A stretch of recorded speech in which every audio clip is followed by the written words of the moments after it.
New Zealand ने 37 साल बाद भारत में इतिहास रच दिया। भारत यह सीरीज इसलिए हार गया क्योंकि मैदान पर क्रिकेट कम और नादानी ज्यादा दिखी। गौतम गंभीर की कोचिंग में टीम इंडिया की सोच सवालों के घेरे में, खराब फील्डिंग, गलत रणनीति और फैसलों में साफ भ्रम नजर आया। खिलाड़ी ऐसे लग रहे थे जैसे जीतने नहीं, सिर्फ मैच खेलने आए हो। यह सीरीज अब सिर्फ हार की कहानी नहीं रही, बल्कि गौतम गंभीर के कोचिंग करियर की सबसे बड़ी नाकामी साबित हो गई है। उनकी रणनीति, टीम चयन और सोच पर लगातार सवाल खड़े हुए। खिलाड़ियों का चुनाव फॉर्म और टीम की जरूरत के बजाय निजी पसंद पर होता नजर आया। मैदान पर कोई स्पष्ट योजना नहीं दिखी, जिसका सीधा असर खिलाड़ियों के आत्मविश्वास पर पड़ा। यह सीरीज गंभीर के कोचिंग सफर की असफलता की पहचान बन गई। मैच की शुरुआत हुई और किस्मत भारत के पक्ष में नहीं थी। टॉस हारा, लेकिन भारतीय गेंदबाजों ने ऐसा आगाज किया कि लगा आज कहानी कुछ और ही लिखी जाएगी। पहले ही ओवर की चौथी गेंद पर अर्शदीप सिंह ने हेनरी निकोल्स को बोल्ड कर दिया। गोल्डन डक, पूरा स्टेडियम झूम उठा। अगले ही ओवर में हर्षित राणा ने डेवोन कॉनवे को रोहित शर्मा के हाथों कैच आउट कराया।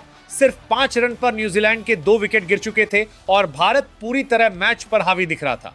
लेकिन क्रिकेट सिर्फ शुरुआत से नहीं, धैर्य से जीता जाता है, और यहीं से न्यूजीलैंड ने वो संयम दिखाया जिसने मैच की दिशा बदल दी। विल यंग और डैरिल मिचेल ने पिच को पढ़ा, गेंदबाजों को परखा और धीरे धीरे स्कोरबोर्ड को आगे बढ़ाया। दोनों के बीच 53 रन की साझेदारी हुई। तभी हर्षित राणा ने ब्रेक थ्रू दिलाया।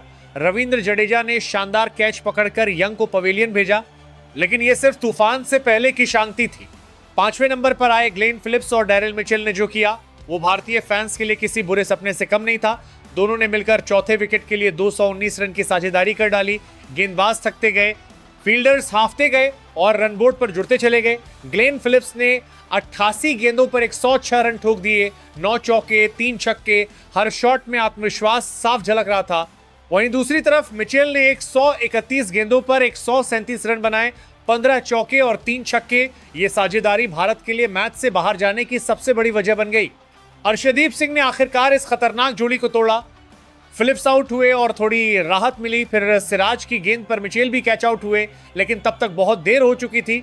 न्यूजीलैंड ने विशाल स्कोर खड़ा कर दिया और भारत के सामने 338 रनों का पहाड़ खड़ा था। भारत की बल्लेबाजी शुरू हुई और उम्मीदें कप्तान रोहित शर्मा से थी, लेकिन एक बार फिर निराशा हाथ लगी। चौथे ओवर में 11 रन बनाकर रोहित आउट हो गए। स्टेडियम में सन्नाटा पसर गया। शुभमन गिल आए, लेकिन काइल जेमिसन की सटीक गेंद ने उनके स्टंप उखाड़ दिए। गिल ने 23 रन बनाए, लेकिन वो पारी मैच का रुख नहीं बदल सकी। इसके बाद जो हुआ वो भारत के लिए लगातार झटकों की कहानी थी। श्रेयस अय्यर फ्लॉप, केएल राहुल सिर्फ 1 रन बनाकर आउट। लगातार विकेट गिरते रहे और लगने लगा कि मैच अब हाथ से निकल चुका है। तभी क्रीज पे आए विराट कोहली और नीतीश कुमार रेड्डी। दोनों ने मैच को संभालने की कोशिश की, रन रेट काबू में रखा और 88 रन की साझेदारी की। नीतीश रेड्डी ने अर्धशतक लगाया, आक्रामक अंदाज दिखाया, लेकिन जैसे ही उन्होंने गियर बदला कैच आउट हो गए। 53 रन की पारी जरूर अच्छी थी, लेकिन विराट को अब अकेले लड़ना था। रविंद्र जडेजा फिर फेल हुए। तीसरे मैच में भी बल्ला खामोश रहा, 12 रन बनाकर आउट। उम्मीदें अब सिर्फ एक नाम पर टिक चुकी थीं, विराट कोहली। हर्षित राणा आए और उन्होंने वो कर दिखाया जिसकी किसी को उम्मीद नहीं थी। अपने इंटरनेशनल करियर का पहला अर्धशतक, 52 रन, दबाव में खेली गई साहसी पारी, लेकिन दूसरे छोर से सपोर्ट खत्म होता चला गया। सिराज गोल्डन डक पर आउट हुए और फिर वो पल आया जिसने करोड़ों भारतीयों का दिल तोड़ दिया। विराट कोहली बड़ा शॉट लगाने गए और कैच आउट हो गए। 108 गेंदों पर 124 रन, एक क्लासिक विराट कोहली पारी, लेकिन ये शतक भी भारत को जीत नहीं दिला सका। कुलदीप यादव रन आउट हुए और भारतीय टीम 296 रन पर सिमट गई। स्कोरबोर्ड साफ बता रहा था। न्यूजीलैंड ने 37 साल बाद भारत में वनडे सीरीज जीत ली है और इंदौर में भारत की पहली वनडे हार दर्ज हो चुकी है। यह सिर्फ एक मैच नहीं था, ये चेतावनी थी, ये याद दिलाने वाला पल था कि क्रिकेट में नाम नहीं, हालात खेलते हैं। विराट कोहली आज भी भारत की सबसे बड़ी ताकत है, लेकिन टीम क्रिकेट में खिलाड़ी काफी नहीं होता। न्यूजीलैंड ने धैर्य, प्लानिंग और मौके का सही इस्तेमाल किया और इतिहास रच दिया।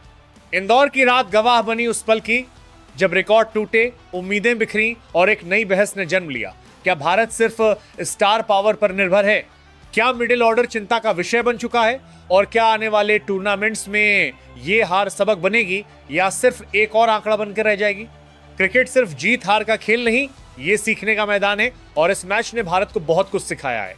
अब देखना यह है कि टीम इंडिया इस हार से क्या सीख लेकर आगे बढ़ती है, क्योंकि असली चैंपियन वही होता है जो हार के बाद खुद को और मजबूत बनाता है।